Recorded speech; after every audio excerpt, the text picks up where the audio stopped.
professor. Gustavo. Gustavo.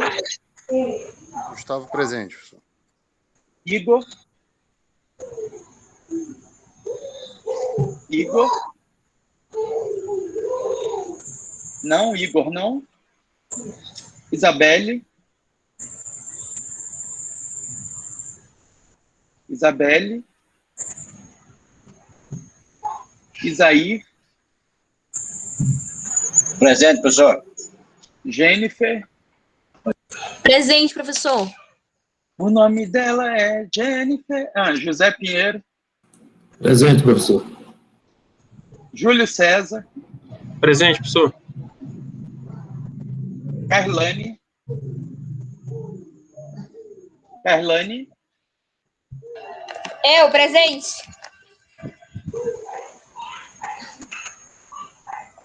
Leonardo. Leonardo. Leonel. Leonel, presente, professor. Lívia. Lívia.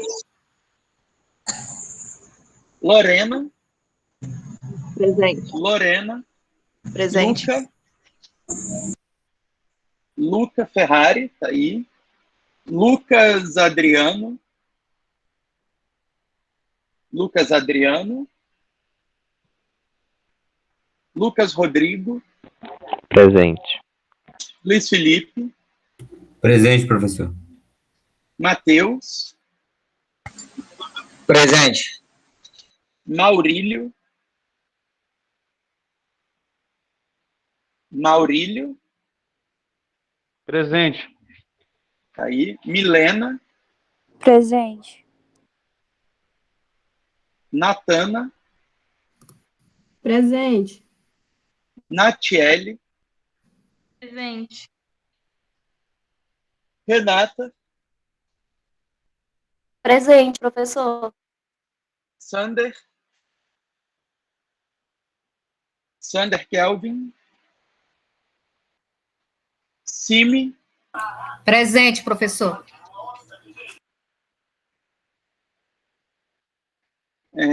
Thaís.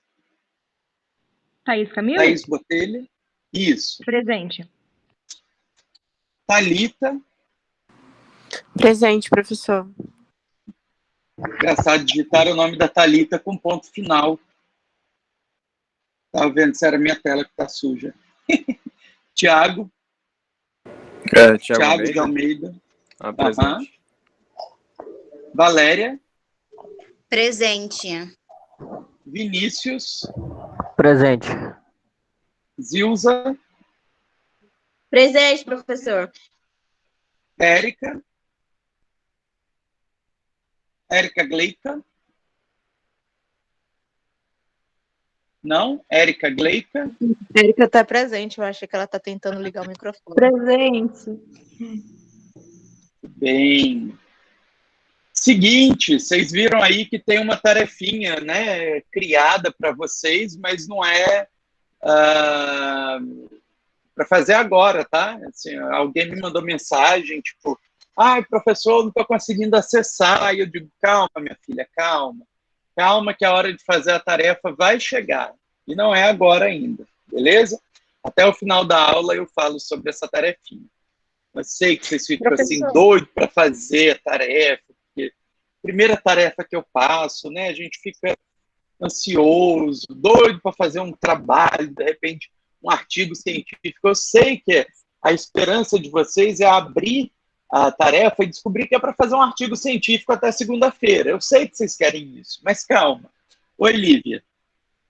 Oi, professor, desculpa, eu estava na aula, dei uma saidinha aqui, quando eu voltei, você tinha falado o meu nome, aí fiquei esperando terminar.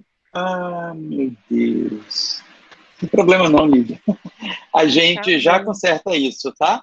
Aproveito a deixa da Lívia, por nada, para explicar para todo mundo que eu faço a chamada logo no começo da aula, tá, pessoal? Toda semana. E aí, se alguém tiver algum problema, tipo, na hora eu saí, meu microfone não funcionou, alguma coisa assim, pode esperar até o final da aula que a gente conserta tudo sem problema, tá? Quem perder a aula também, vai ter uma tarefinha, né, para não levar falta, beleza? Ainda falando sobre esses ajustes, assim, digamos, preliminares, né, pessoal, a coordenação me passou que não é mais obrigatório disponibilizar a APS para os alunos. Então, a gente vai manter a prova valendo 7 pontos, e ao invés de fazer um trabalho e uma APS, a gente faz um trabalho só valendo os 3 pontos. Beleza? Então, a APS está eliminada, com 99,17% de votação, e a gente pega esse 1 ponto da APS e bota lá no trabalho que a gente já ia fazer mesmo. Tranquilos? Trabalho em grupo, bem bacaninha. Vamos para a aula, então, né? A gente parou aqui na semana retrasada, antes do carnaval. Vocês não estão vendo, né? Pera ainda.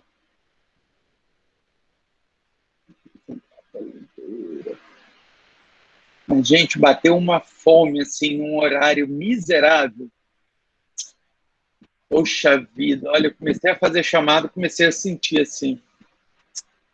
Se eu desmaiar aqui, vocês já sabem o que é, porque eu sou um cara que não tem reservas, né? Se quiser então, fazer uma pausa aí, viu, professor?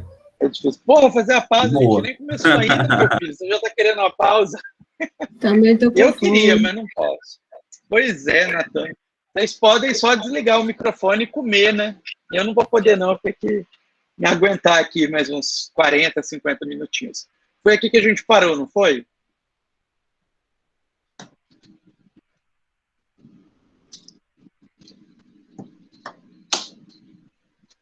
Foi ou não foi?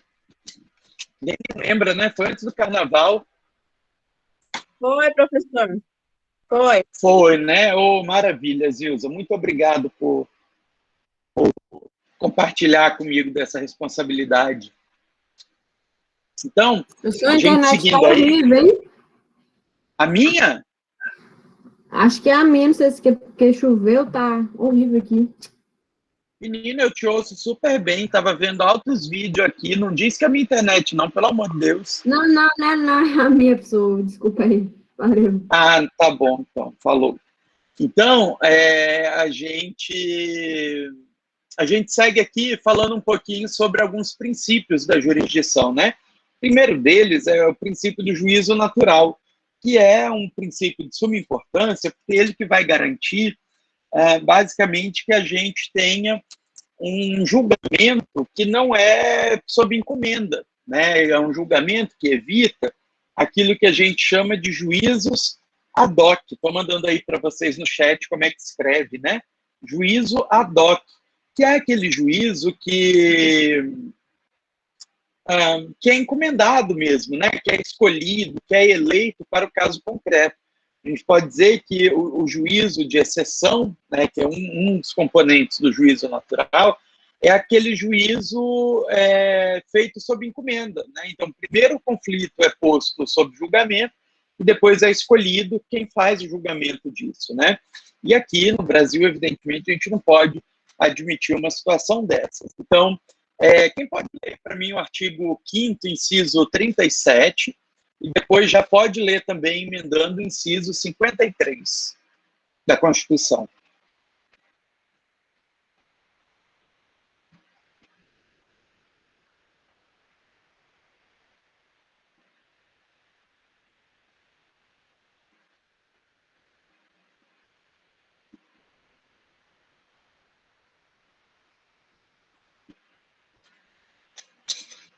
Vamos lá?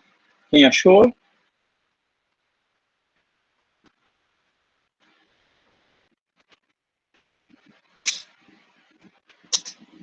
O 37 é que não haverá juízo ou tribunal de exceção. Né? Maravilha. Então, né, já dei uma explicadinha aí. Não pode haver juízo ou tribunal de exceção. Isso é uma garantia, né, que a gente tem. E o 53 foi Maurílio que leu? Foi, né? Foi. Sim. Leu o 53 aí para nós, Maurílio, por favor. Ninguém será processado nem sentenciado senão pela autoridade competente. Maravilha. Então, vejam, além de eu ter a vedação do juízo de exceção, eu tenho também a necessidade de cumprir fielmente as regras de competência. E são essas regras de competência, inclusive, pessoal, que vão permitir que a gente não tenha um juízo ou um tribunal de exceção, né? A junção dessas duas garantias forma o juízo natural à medida que eu consigo, por meio de uma distribuição da competência, né, criar o juízo competente antes mesmo do conflito existir, beleza? O princípio da imparcialidade vai falar para a gente que, na verdade, a gente não tem um conceito, né, do que é imparcialidade. Mas a gente tem aí nos artigos 144 e 145 do Código de Processo Civil condutas do juiz que são tidas por violadoras do princípio da imparcialidade. Então, a gente tem aí no 144 as hipóteses de impedimento, que são normas de ordem pública e, portanto, que geram nulidades absolutas, e no 145 a gente tem as hipóteses de suspeição do juiz, que são regras de interesse subjetivo, né, das partes, portanto, e que gera uma nulidade relativa do feito, e que pode ser, portanto, convalidada. A gente vai estudar isso aí com mais calma, mas eu quero só ir linkando assim, algumas coisas com vocês. Na última aula, a gente falou um pouco sobre os métodos heterocompositivos, né, em que eu tenho um terceiro estranho ao conflito. E aí, então, o princípio da imparcialidade serve justamente para garantir que esse terceiro efetivamente é estranho ao conflito. Ele efetivamente é desinteressado na solução desse conflito. Desinteressado no sentido de que ele não tem interesses envolvidos, né? Sejam interesses mais subjetivos ou mais objetivos, mas para ele é indiferente se a causa vai ser resolvida da forma A ou B, né?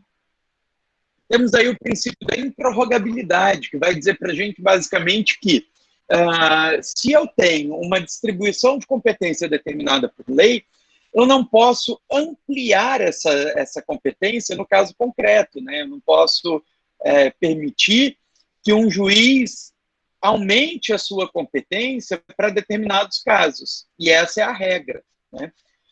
Vamos imaginar, por exemplo, que o juiz A pede para o juiz B, né, de competências distintas, fazer o julgamento de um processo lá que ele não entende muito bem, ou que ele sabe que o outro juiz entende melhor. Isso seria prorrogar a competência, né? Isso seria aumentar a sua competência. É como se eu dissesse assim, olha, em geral eu não sou competente, mas para esse caso aqui eu vou ser, beleza? E aí eu chamo a atenção de vocês porque essa é a regra, tá, pessoal? Mas a gente vai estudar ainda esse semestre algumas situações em que essa prorrogação de competência será admitida. Algumas situações em que o juiz vai, no caso concreto, se tornar competente, apesar de genericamente não ser. Exemplo, em regra, o processo é ajuizado no foro de domicílio do réu. Então, vamos supor que eu quero processar alguém que mora lá em Cacoal, mas eu resolvo processar aqui em Porto Velho. Notem, o juiz de Porto Velho, genericamente, abstratamente, é incompetente. No entanto, para aquele caso concreto, ele pode vir a se tornar competente se o réu, lá de Cacoal, não arguir essa matéria no prazo devido, né? Então, a gente tem aí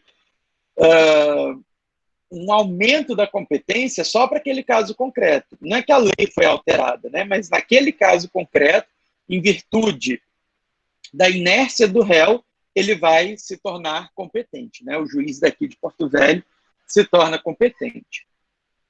E o princípio da inafastabilidade vai dizer para a gente que nada livra o juiz de decidir o caso, né? O juiz é obrigado a dar uma decisão sob pena de estar ferindo aí o princípio do amplo acesso à justiça, que está previsto no artigo 5º, inciso 35 da Constituição Federal. E a gente sabe também que lá na LINDB, né, no artigo 4º, a gente tem uma disposição que diz assim, olha, ainda que a lei tenha uma lacuna, o juiz tem que julgar o caso. O juiz não pode se eximir do processo decisório alegando lacuna na lei.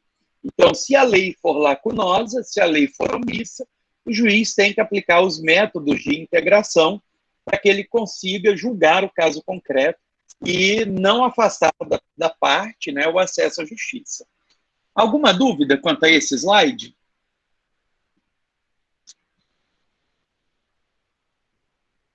Não, prof. Não, tá tranquilo. Show, vamos seguir então. Trago aí para vocês um conceito do direito de ação, que é um conceito bem interessante, até porque ele me permite destrinchar com vocês, né, em partes, e a gente pode fazer comentários mais pontuais, né? Então, assim, ó, o direito de ação é um direito público subjetivo a obter um pronunciamento jurisdicional e vê-lo realizado sobre uma determinada controvérsia deduzida no processo. Então, vejam, primeiro, direito público, né? O direito de ação é um direito que eu oponho contra o Estado, né? O direito é do indivíduo, da pessoa jurídica, enfim, de quem quer que seja, e é um direito que tem que ser satisfeito pelo Estado. E aí eu quero que vocês entendam que é um direito público justamente por ser uma relação diretamente com o Estado, né? Ainda que, eventualmente, as partes sejam pessoas de direito privado, né? Como, por exemplo, pessoas físicas ou pessoa jurídica, enfim, eu tenho, efetivamente, uma relação que se desenvolve com o Estado. Não é uma relação que se desenvolve com as partes, né? E por ser, então, uma relação que se desenvolve com o Estado, é que eu posso dizer que é um direito público. Posso dizer também que o direito de ação é um direito subjetivo. E com isso, eu quero que vocês entendam que ninguém pode obrigar alguém a demandar. Ninguém pode obrigar alguém a demandar no prazo X. Ninguém pode obrigar alguém a demandar contra determinada pessoa, sempre cabe ao indivíduo, né, a pessoa ou ente despersonalizado, escolher se quer demandar o momento oportuno que vai demandar e contra quem vai demandar. Jamais haverá obrigatoriedade de demanda.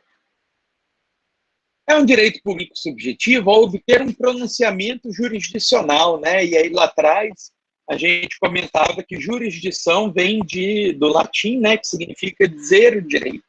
Mas notem, não basta que o juiz dê um pronunciamento, né? Quando a parte bate na porta do Poder Judiciário, ela não espera apenas o pronunciamento, ela não quer apenas a sentença, ela quer a realização do direito, ela quer que o dinheiro caia na conta, ela quer que a obrigação seja cumprida, ela quer que a obrigação de não fazer seja efetivamente cumprida. Então, o que se espera, na verdade, por meio do direito de ação, é a realização de um direito material. E é claro que daí, no meio do caminho, a gente tem um pronunciamento, né? Para que esse direito seja realizado, é necessário que no meio do caminho haja uma decisão judicial, né? Então, a decisão, na verdade, ela é um instrumento para a realização do direito. E aí, efetivamente, o que se busca é essa realização. Então, eu poderia dizer que o direito de ação é um direito público subjetivo a obter um pronunciamento jurisdicional e vê-lo satisfeito, né? Então, eu quero que o juiz dê a sentença e que essa sentença seja cumprida. Se não for cumprida voluntariamente, que essa decisão seja cumprida forçosamente, né? Seja cumprida por meio dos métodos coercitivos estatais, que é algo que vocês vão estudar bem mais adiante, né? Lá no processo de execução. E esse direito público subjetivo a obter um pronunciamento e vê-lo satisfeito é um direito sobre uma controvérsia que é deduzida no processo. E aqui é importante a gente perceber, então, que o processo é um instrumento, né? Ele é uma ferramenta na qual eu vou deduzir a controvérsia para que o juiz possa decidir. Se eu pudesse colocar em um esquema, né, em um desenho, eu diria para vocês que o direito de ação é um direito em que demandante e demandado colocam aí as suas pretensões para o Estado juiz, né? E essas pretensões, elas são alicerçadas em fatos e fundamentos. A gente já vai ver um pouquinho mais adiante, próximo slide aí, os elementos da ação, né? Então, assim, as partes deduzem as suas pretensões com base em causas de pedido, em fatos e fundamentos que dão sustento aos pedidos. E aí, com base nesses pedidos, o juiz, então, profere um pronunciamento. O juiz dá um provimento jurisdicional.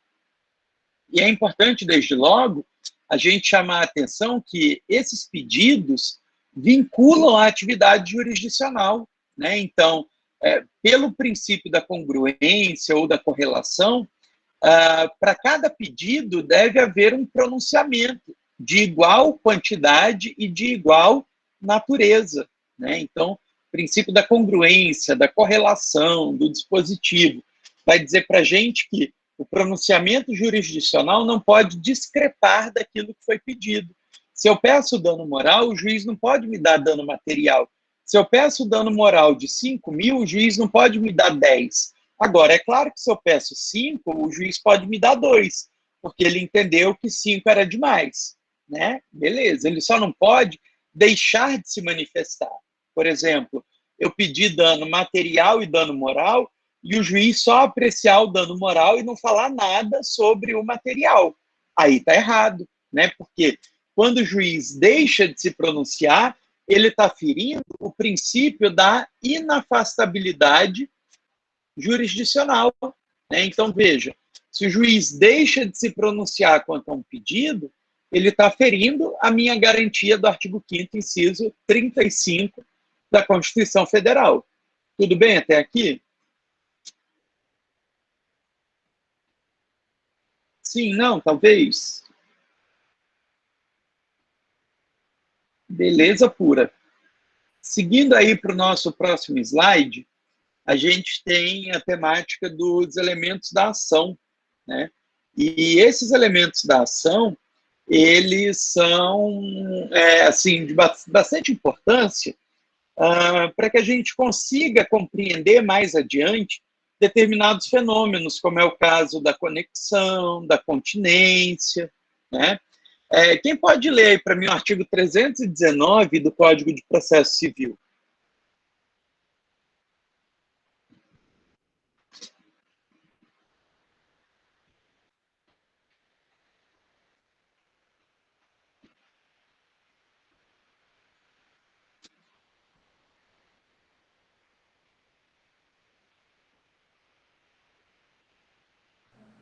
É o da petição inicial, professor? Isso aí. A petição inicial indicará o juiz a que é dirigida, os nomes, os prenomes, o estado civil, a existência de união estável, a profissão, o número de inscrição no cadastro de pessoas físicas ou no cadastro nacional da pessoa jurídica, o endereço eletrônico, o domicílio e a residência do autor e do réu. Terceiro, os fatos e fundamentos jurídicos do pedido. Quarto, o pedido com suas especificações. Quinto, o valor da causa. Sexto, as provas que o autor pretende demonstrar a verdade dos fatos alegados. Sétimo, a opção do autor para a realização ou não de audiência de conciliação ou de mediação. Os incisos também? Muito bem. Não, os parágrafos não precisam. Obrigado. Obrigada. Isso. Nada, obrigado você. Então, olha só, o 319 fala para a gente dos elementos, né, que uma petição inicial tem de ter. É como se fosse uma receitinha, né, de como fazer petição inicial. E dentro dessa ideia do 319, esses elementos estão todos inseridos, né? Afinal de contas, a petição inicial é um instrumento por meio da qual eu provoco a atividade jurisdicional, né? Eu provoco a jurisdição e delimito também a sua atividade. Então, começando aqui pelo final, né? Os elementos subjetivos, sempre que a gente, em processo civil, lê, ouvir ou falar alguma coisa subjetivo, eu quero que vocês entendam os sujeitos, beleza? Sujeitos do processo. Então, quem são os sujeitos do processo, né? As partes, e aqui, quando eu falo de partes, eu estou falando de autor e réu, requerente requerido, impetrante impetrado, consignante consignado, né? Essas são as partes, o polo ativo e o polo passivo da ação. Além das partes, eu tenho o juiz. O juiz também é um elemento subjetivo da ação, Notem aí que já no primeiro inciso do 319, ele fala assim, ó, a petição inicial deve conter o juízo a que é dirigida a petição, né? Então, o juiz, e aí a gente tem na tradição brasileira uma confusão assim bem significativa entre juiz e juízo, né? Nós vamos seguindo aí na tradição que confunde mesmo. Então, o juiz é um sujeito do processo, é um sujeito essencial. Sem partes e juiz não existe processo, pessoal. Tá? Não existe, pelo menos, processo contencioso, tá certo? Sem que haja autor e réu e juiz. Notem que outros sujeitos podem surgir no processo. Eu posso ter processos com promotor, eu posso ter processos que tem perito, que tem testemunha, que tem oficial de justiça, né? E aí são sujeitos também do processo. Porém, os sujeitos mínimos, né, os sujeitos essenciais do processo são esses aqui, autor, réu e juiz. Já os elementos objetivos do processo dizem respeito, como o próprio nome diz, ao objeto, né? Aquilo que está sendo analisado, aquilo que é objeto de apreciação jurisdicional. E esse objeto da ação, ele é dividido em dois. Ele é dividido em pedido e causa de pedir. Como o próprio nome diz, né, pedido é algo que eu quero, é algo que eu espero. Já a causa de pedir é o motivo pelo qual eu peço. E esse motivo pelo qual eu peço, ele também é desmembrado em dois. Vocês devem ter visto aí no inciso 3º do artigo 319, que ele fala para a gente que a petição inicial deve conter os fatos e os fundamentos. Quando o inciso 3º fala para a gente de fatos e fundamentos, ele está falando de causa de pedir próxima e distante. Não sei se respectivamente. E aí eu já explico para vocês. Boa parte da doutrina diz que a causa de pedir próxima são os fatos. Já outros bons doutrinadores dizem que a causa de pedir próxima são os fundamentos jurídicos. É importante a gente saber distinguir, a gente saber qual é qual? Não. Afinal de contas, toda petição inicial tem que ter fatos e fundamentos, causa de pedir próximo e distante, não importa qual é qual. O que importa é que ambas as causas de pedir têm que estar descritas na nossa petição inicial. Já o pedido vai trazer também um desmembramento, né, aí entre pedido imediato e pedido mediato. Pedido imediato é aquele que eu espero receber mais rapidamente, né? Aquele que vem primeiro, sem obstáculo, né? E aquilo que eu espero receber primeiro é o provimento jurisdicional. Afinal de contas, normalmente, antes do dinheiro, a indenização cair na conta, primeiro o juiz tem que condenar. Então, já vão notando assim, né? Então, para o dinheiro cair na conta, o juiz tem que condenar. Notem, então, o que vem primeiro, o que é imediato, é o provimento jurisdicional. Já o que vem depois, que é o dinheiro na conta, é o pedido mediato, né? Aquele que vem depois, é aquele que tem algo entre. E esse pedido mediato, efetivamente, é o bem da vida que eu estou tutelando. É o dinheiro da indenização que vai cair na minha conta, é o carro que eu quero que seja entregue, é a guarda efetiva da criança que eu espero obter. Então, pedido mediato é o bem da vida real, é o bem material que eu estou, material ou imaterial, né, que eu estou tutelando, que eu espero receber com a tutela jurisdicional. Já o pedido imediato é o provimento, efetivamente, né, é o que o juiz vai dizer na sentença. E esse pedido imediato, ele é de suma importância, pessoal, porque é ele que vai delimitar, né, a atuação jurisdicional no sentido de qual é a natureza do provimento que vai ser dado, né? É importante a gente perceber que, de acordo com o pedido que é feito, eu tenho um tipo específico de ação que vai ser classificada. E, de acordo com o pedido, eu tenho também um tipo de provimento que pode ser dado. E aí vocês devem se lembrar que lá atrás, eu comentava que para cada tipo de pedido eu tenho um tipo de pronunciamento, né? O princípio da correlação, da congruência. O que isso quer dizer? Se eu faço um pedido declaratório, a sentença, né, o provimento respectivo tem que ser declaratório também, em caso de provimento, né, caso o pedido seja acolhido. Se eu faço um pedido constitutivo, a sentença também tem que ser constitutiva. Eu não posso ter uma sentença condenatória se não houve pedido dessa natureza. Então, para cada natureza de pedido, eu tenho uma natureza específica de provimento acolhedor, né, de provimento que acolhe a pretensão. E aí, vejam, eu posso ter pedidos em que eu vou simplesmente requerer que o juiz ateste a ocorrência de um fato ou de uma relação jurídica, né, ocorrência ou inocorrência.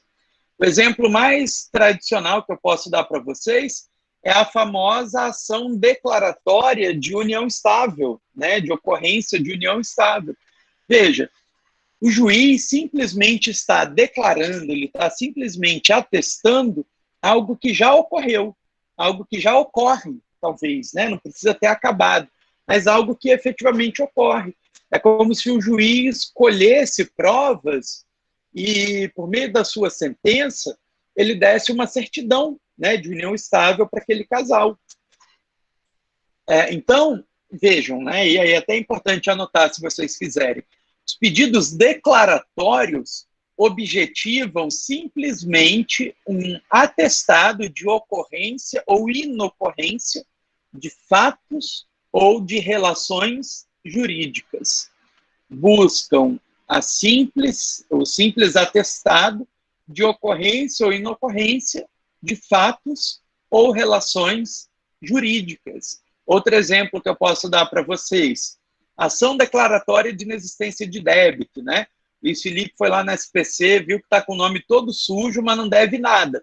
Ele entra com uma ação declaratória de inexistência de débito, beleza? Ou, eventualmente, até declaratória de inexistência de relação jurídica, né? Dizendo assim, ó, eu não tenho contrato nenhum com a Claro, que foi quem me negativou. Então, eu só quero que o juiz declare. Com essa declaração do juiz, vai cair dinheiro na minha conta? Não, não vai. Não vai, porque o meu pedido é simplesmente declaratório. É apenas para o juiz declarar. Se o juiz declarar a existência de união estável, eu vou receber herança? Não. Diretamente não. Porque o meu pedido é simplesmente declaratório. Professor, mas quando o juiz der a sentença declarando a união estável, aí eu não posso pedir a herança? Pode, mas aí você vai ter que fazer um outro pedido em outro processo. Percebem? Anotaram aí a ideia? Né? O pedido declaratório tem o objetivo apenas de atestar a ocorrência de fatos ou fundamento ou relações jurídicas. Já o pedido constitutivo, anotem, isso também é bem importante, tutela o direito potestativo. Tutela o direito potestativo. E, com isso, ele permite a criação, alteração ou extinção de relação jurídica independente da vontade da outra parte. Então, o pedido constitutivo tutela um direito potestativo e, portanto, permite a criação, alteração ou extinção de relação jurídica, né? Vamos pensar aqui em exemplos. O divórcio, né? Divórcio. Eu estou casado com alguém e aí eu quero me divorciar. É um direito potestativo meu. Eu não tenho que entrar em acordo com a outra parte, né? Quem quer se divorcia a qualquer momento, independente de qualquer outro requisito. Então, veja, essa sentença que decreta o divórcio é uma sentença que vai extinguir uma relação jurídica. Que relação jurídica é essa? O matrimônio, né? Então, o meu pedido é um pedido constitutivo dito negativo, né? Porque ele vai desconstituir uma relação jurídico-matrimonial.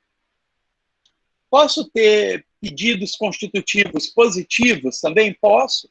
Eu posso ter pedidos constitutivos positivos quando, por exemplo, eu peço para adotar uma criança.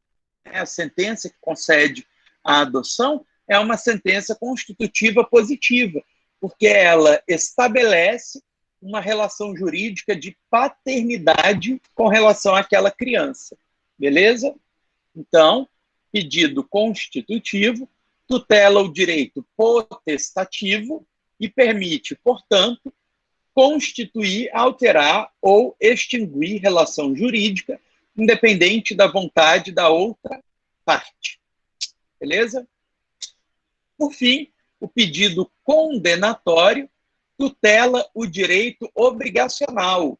Pedido condenatório tutela o direito obrigacional e permite, com isso, a condenação em obrigações de dar, fazer e não fazer.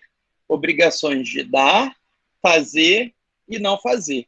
Professor, que obrigações são essas que podem ser objeto de condenação, né, de pedido imediato condenatório? São aquelas obrigações que a gente estuda lá em Teoria Geral das Obrigações. Né? Lá em Direito Civil 2 ou 3, vocês estudam aquelas obrigações que decorrem de contratos, aquelas obrigações que decorrem de responsabilidade civil aquiliana, né? Responsabilidade civil extracontratual, que decorre de lei. São essas obrigações, aquelas avaliáveis em pecúnia, que vão ser objeto de pedido condenatório. Então, eu posso ter um pedido condenatório de dar coisa certa, coisa incerta, dar dinheiro, entra aí, inclusive, né? Eu tenho a obrigação de fazer e também tenho a obrigação de não fazer, beleza? Então, essas três modalidades obrigacionais podem vir a ser objeto de ação condenatória, de pedido imediato condenatório. Professor, eu posso pedir dano moral em pedido declaratório? Não. O pedido declaratório tem o objetivo de quê? De atestar a ocorrência de fato ou relação jurídica. Posso pedir a constituição de algo em um pedido condenatório? Não. Para cada objetivo, eu tenho um pedido adequado. Pergunta muito importante que eu recebi na turma de hoje à tarde e que eu já vou antecipar professor, mas numa mesma ação, eu não posso fazer pedido declaratório, constitutivo e condenatório? Posso, beleza? Desde que o rito permita, né, desde que o procedimento permita, eu posso fazer isso. Não dá, por exemplo, para declarar a união estável e receber herança na mesma ação. Isso não dá porque os ritos são diferentes. Mas dá, por exemplo, para fazer um pedido de declaração de inexistência do débito e no mesmo processo pedir a condenação em dano moral. Beleza, mas aí são dois pedidos. Um pedido declaratório e outro pedido condenatório. Se for, né, se a gente tiver o mesmo juiz competente e tiver compatibilidade procedimental, eu posso fazer isso dentro de um mesmo processo. Mas serão 2 pedidos, 3 pedidos, 20 pedidos no mesmo processo, beleza? Cada pedido com a sua classificação. Um pedido declaratório, um outro pedido constitutivo, um outro pedido condenatório. O mesmo pedido jamais vai ser 2 coisas. Tranquilos? Dúvidas até aqui, pessoal?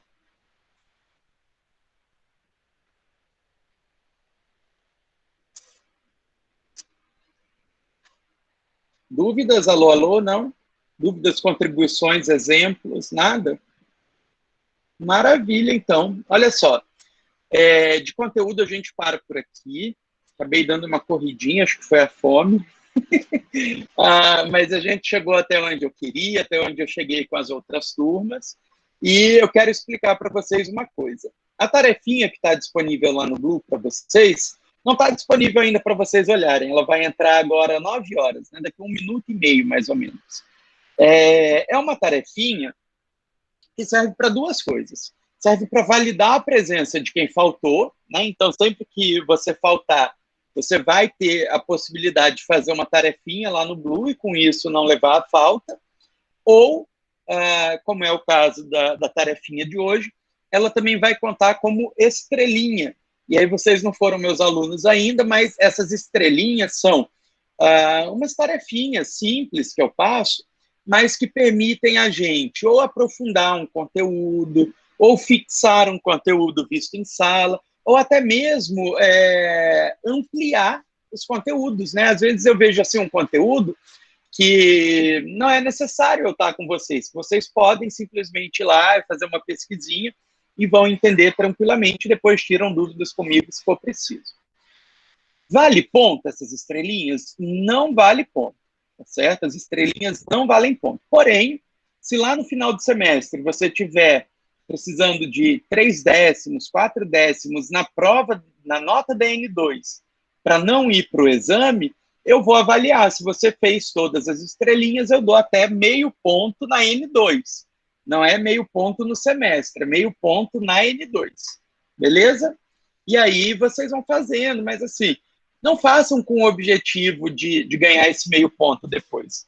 Até porque normalmente quem faz as estrelinhas não precisa desse meio ponto, né?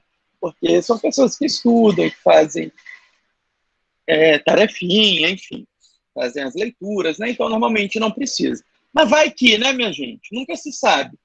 Eu tô com um aluno aí que tá para pedir música no Fantástico e em REA, né? Pessoas que, em regime especial de aprendizagem remota, conseguiu reprovar 2 vezes seguidas. Então, né? A gente nunca sabe. Espero que não seja o caso de ninguém aqui nessa turma, né? Mas vamos lá. Tranquilos? Dúvida quanto as estrelinhas, a tarefa, etc. Lorena, pode falar, por favor. Professor, deixa eu fazer uma pergunta. É porque, assim, quando eu fui fazer minha matrícula, eu já tinha perdido, acho que uma aula. Aí, no caso, eu tenho que fazer essa atividade para validar minha presença? No caso, Lorena, hoje foi a nossa primeira chamada. Então, nas aulas anteriores, não é para ninguém ter falta. Quem fez matrícula depois, o sistema está colocando falta automaticamente. Mas fala comigo que eu vou tirar. Agora, a partir de hoje, tendo chamada, se levar falta, tem que fazer essa tarefinha, tá? Então, das aulas anteriores, tu tá tranquila que não teve nada. Por nada. Alguém mais quer fazer pergunta, contribuir com alguma coisa? Não? Então, obrigado pela participação. Professor, a sua ementa já está disponibilizada para a gente? A ementa está. A ementa não está o plano de já está ensino ainda. A ementa, sim. Tá. O que não está é o plano de ensino. Deixa eu colar a ementa aqui para vocês. Aguenta aí, que eu boto no chat.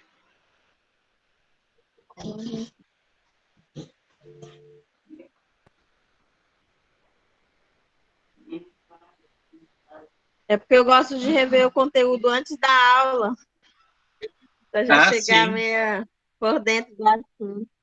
Mas aí, nota, eu vou disponibilizando leitura para vocês no Blue. Se você der conta daquela leitura, você vai chegar aqui, ó,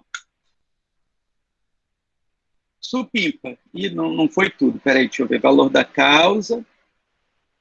Aqui. Beleza, pessoal? Então é isso. Obrigado pela participação. Semana que vem a gente se encontra nesse mesmo horário. Oi, Glaucia. A gente é uma turma que a gente já fez, a gente está no 4º período, na verdade, e na sua matéria a gente está pagando, né, antecipando a matéria. Então, a gente não participa de nenhum grupo da sala, e aí, se o senhor passar algum recado, alguma coisa, o senhor põe no Blue ou o senhor manda também no grupo da turma? Porque hoje mesmo a gente estava um pouco perdido. A gente não sabia deixa eu me acalmar do susto. Significa que vocês não fizeram teoria geral do processo, então? A gente está no 4º período e a gente está pagando só a sua matéria do 5º. Então, vocês estão fazendo teoria geral do processo? Não, a gente está fazendo... Não, professor, não, só um momento, deixa eu falar. Nós estamos adiantando uma matéria do 5º, porque nós já fizemos TGP em uma outra instituição. Nós viemos de uma outra então tá instituição. Bom. Tá ótimo. Entendeu? Não, tá ótimo. Graças a Deus. Da FARO, né? Na FARO é no 2º período, né? 3º, não sei. A gente era da finca. Ah, da finca? Ah, não, ótimo, mas o que importa é que vocês já fizeram a matéria. Agora, indo mais objetivamente no que a Glauci me perguntou. Glauci, é o seguinte, eu nem sei de grupo da turma, eu sempre mando tudo pelo Blue, tá? Tudo, absolutamente tudo vai ser pelo Blue. Se chega no grupo da turma, é porque algum aluno aí copiou do Blue e colou no grupo, beleza? Mas todas as nossas comunicações vão se dar pelo Blue.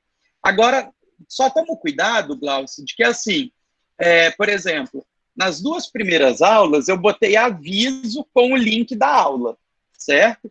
A partir de hoje eu não boto mais esse link porque é o mesmo link de todas as aulas passadas. Então, cada um de vocês entra lá no Blue e pega o link, né? Então, eu não vou ficar mandando e-mail toda semana com um negócio que é a mesma coisa, tá? Mas está lá disponível no Blue. Assim como está disponível no Blue as aulas das semanas passadas, assim como está no Blue a doutrina que a gente está seguindo, assim como está no Blue também os slides que eu estou usando. Tudo sempre por meio do Blue. Lá é o nosso melhor canal, porque fica o melhor registro para todo mundo, tá? Oi, professor, boa noite. Espera aí, rapidinho. Lívia, eu estou te mandando aqui o meu número, mas eu, sinceramente, não consigo imaginar que tipo de urgência eu vou conseguir resolver para vocês. Normalmente, quem consegue resolver urgências assim é advogado criminalista. Advogado civil dificilmente consegue resolver algo tão urgente, mas está aí à disposição, tá? Quando você estiver diante de uma urgência, assim, tipo, ai meu Deus, não consigo esperar para mandar um e-mail. Aí você pode usar à vontade, tá? Pois é, vai que, né, Lívia? Tá aí o meu contato, beleza? Acho que tinha mais alguma pergunta aqui no chat. Professor. Oi, Flávia. Com relação às faltas, que tem aí as 4 faltas, a gente esteve nas aulas, mas foi um probleminha do próprio sistema da São Pedro. Ele bota automático. Fica tranquilo que eu vou tirar, tá? Não é para ninguém ter falta nas aulas anteriores. Certo. Além de mim, tem do meu esposo também, que ele na mesma sala, que é o Isaí Antônio Fernandes. É a mesma Fica situação. tranquilo, eu vou tirar de todo mundo, porque, como eu falei, nas 2 aulas anteriores eu não fiz chamada. Se eu não fiz chamada, eu não posso dar falta, né? Então, fica tranquilo que eu vou tirar, tá bom? Deixa eu te perguntar. Tem um arquivo que você postou no Blue, DCP aula 1. Eu não estou conseguindo fazer o download, ele está dando falha, ele está dando erro. Você sabe me dizer se tem Alguém mais está com esse problema, pessoal?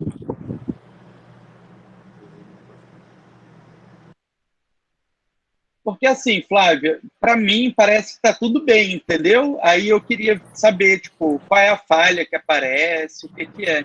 Então, eu tô ver se eu estou na turma certa. Já tem mais de 1 hora que eu estou tentando fazer o download só desse arquivo, um dos arquivos que o senhor... Você está pelo celular ou está pelo computador? Não, eu estou pela minha máquina. Eu estou conversando contigo pelo celular, mas eu estou com o computador normal, né? Mas, entendi. Assim, eu não estou conseguindo fazer especificamente desse arquivo, que também eu consegui. Agora, esse arquivo, DCP aula 1, eu não estou conseguindo. Deixa eu verificar aqui o que está acontecendo. Só para eu liberar aqui a Cristiane. Cristiane, as nossas aulas começam às 7 da noite. Só que a aula não é composta apenas pela videoconferência. A videoconferência começa às 8. Às 7 vocês já têm o que fazer, provavelmente vai ter leitura ou vai ter videoaula gravada. E a videoconferência em tempo real é às 8 da noite. Toda semana, às 8 da noite. Só não vai ser às 8 da noite no dia da prova, porque aí a prova começa às 7. Então, aí a gente vai estar em tempo real desde as 7 da noite, beleza?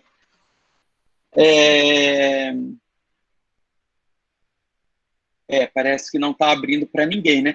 Eu vou remover e colocar ele de novo, né? Que aí a gente vê se dá certo dessa vez. Espera aí um pouquinho. Eu vou até ficar online, porque daí você já me dá um feedback. Pode ser, Flávia? Pode sim, tô no aguardo.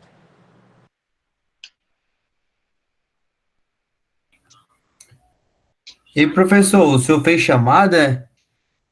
Fiz. Pô, eu não ouvi não. Depois? Pô, eu acho que sim.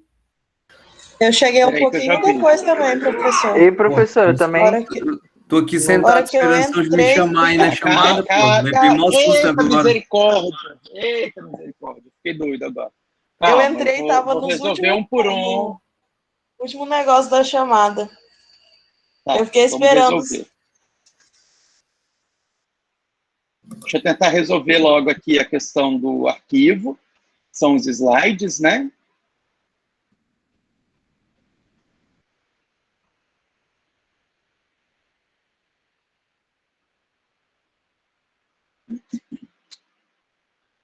Pessoal que não estava na primeira chamada, aguarda um pouquinho, tá? Que eu já resolvo. Aliás, na única chamada, né? Que presencialmente eu faço duas.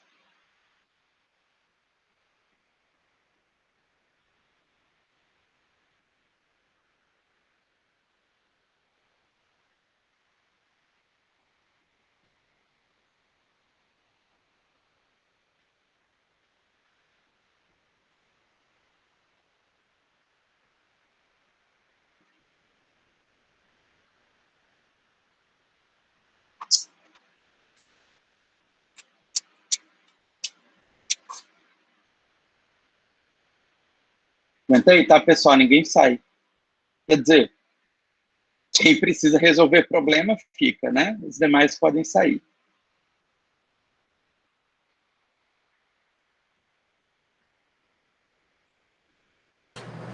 Em André, deixa eu te perguntar. Oi. Eu fiz uma solicitação para mim poder assistir essas aulas anteriores.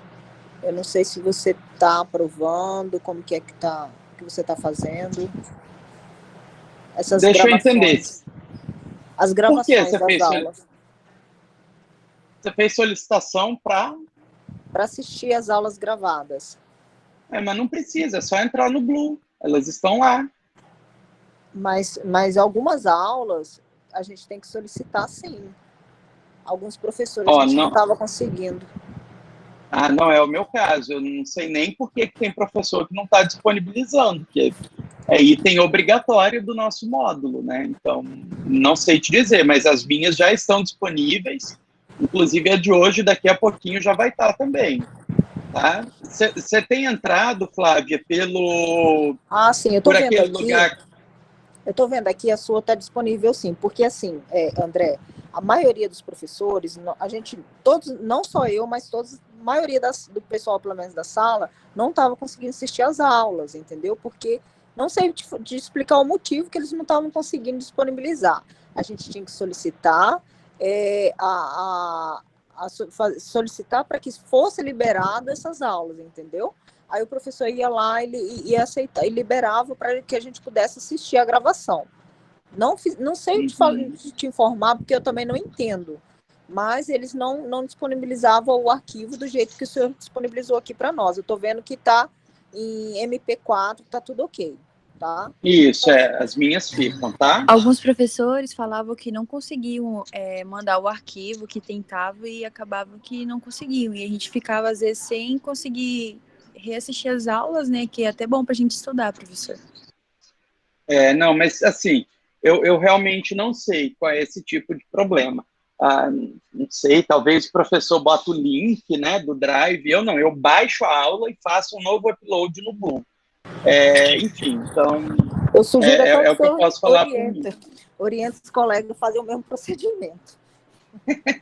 Não, eu tô à disposição. Quando começou a pandemia, eu era o professor que ajudava com essas ferramentas, sabe?